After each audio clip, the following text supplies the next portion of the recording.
Faza'il A'mal, More Trouble Than It's Worth, Part 17. Resistance to Change, Sensitivity to Critique. This is outside the character of a Muslim. So what we are going to talk about today, inshallah, is going to be very deep. Unfortunately, a lot of it's in the Urdu language, which I'll be translating. But this is why this is going to be a long video, because I want to give it this topic, and because there is another scholar who's already touched upon a lot of the issues from a fiqhi perspective, Mufti Yasir Nadeem Al-Wajdi. Okay, he already did a very good critique of the critique of the fiqhi aspects of Bakhsh Zevar and some of the other aspects that have to do with Islamic law. So I'm not going to touch on Islamic law, but I'm going to touch on the philosophical aspect that which is more according to my personality. And we continue with our thesis, and we come to this page, which is page 285, and I give this before I give the pie charts, which gives down a visual representation of the quantity of the weak, fabricated and baseless hadith found within the FA. But I'm giving this from page 285 first because it summarizes the author's attitude to the way the TJ have responded to the numerous critiques made against their literature, their work, and their chief doyen, Ashraf Ali Thanvi. He says, regardless of the reasons leading to this type of ahadith being in the book, the FA, the indisputable fact is that these ahadith are still in the book up until now, and many followers of the TJ, especially in the Indian subcontinent, utilize these ahadith in their gatherings, relying on the book Tablighi Nisab and confident in its author's scholarly status.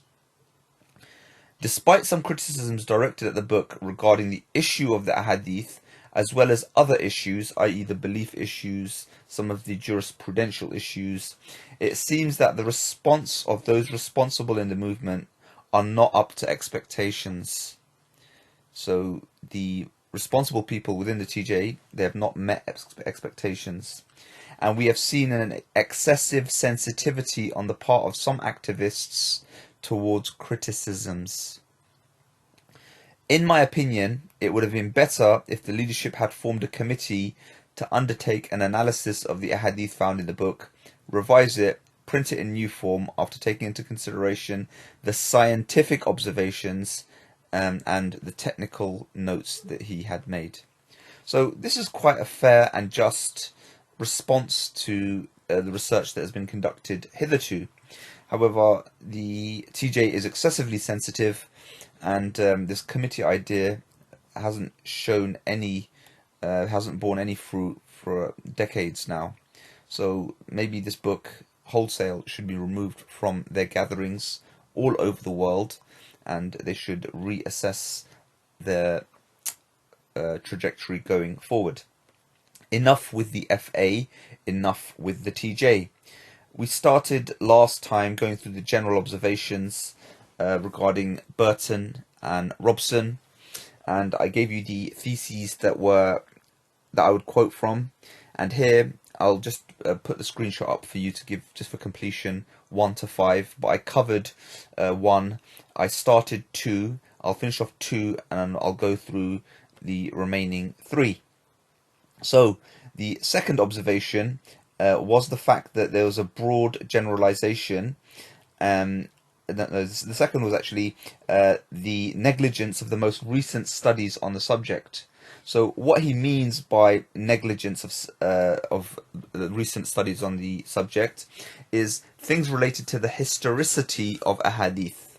And this is something that I've covered via the work of Scott Lucas and also the work of Fahad al-Hamoudi and several others. I mean, I've given about 20 sources now, just in the English language, but there's many sources exist in the Arabic language as well. And the study of the asanid. Many studies of asanid have been given.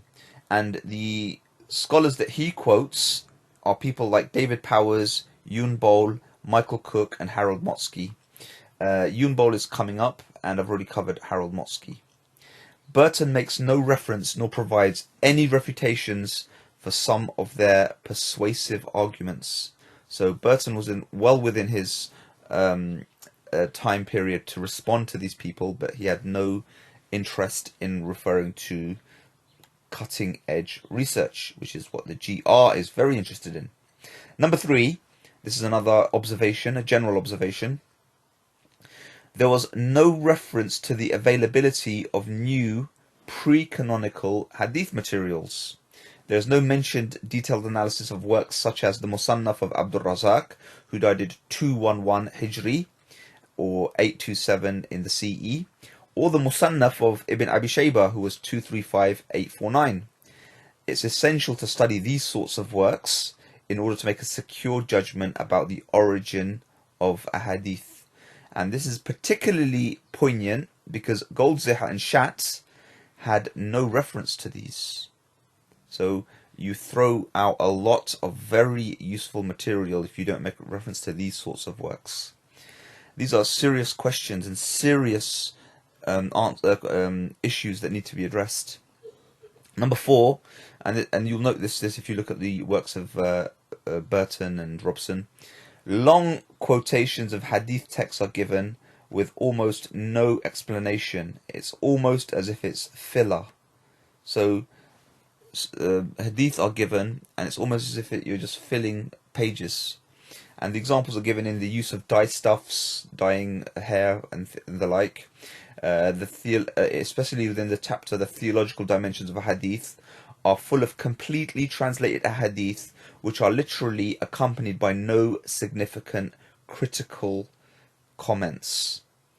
And the way that they're explained away is described here: pause, read, grasp, apply, persist, achieve.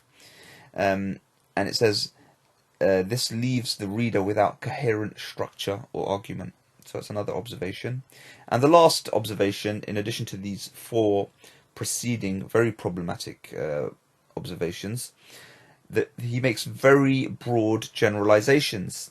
In Burton's discussions and conclusions, there is always an element of broad generalization in his judgment with regarding hadith, with no limit. He often characterizes collections of hadiths as full of contradictions, conflicting views, embarrassing problems, indifferences, and chaotic disarray on many issues. The whole asanid are also seen as fictitious without any exception. So these are the 4 broad observations on Burton specifically, but we could apply it to Robson as well.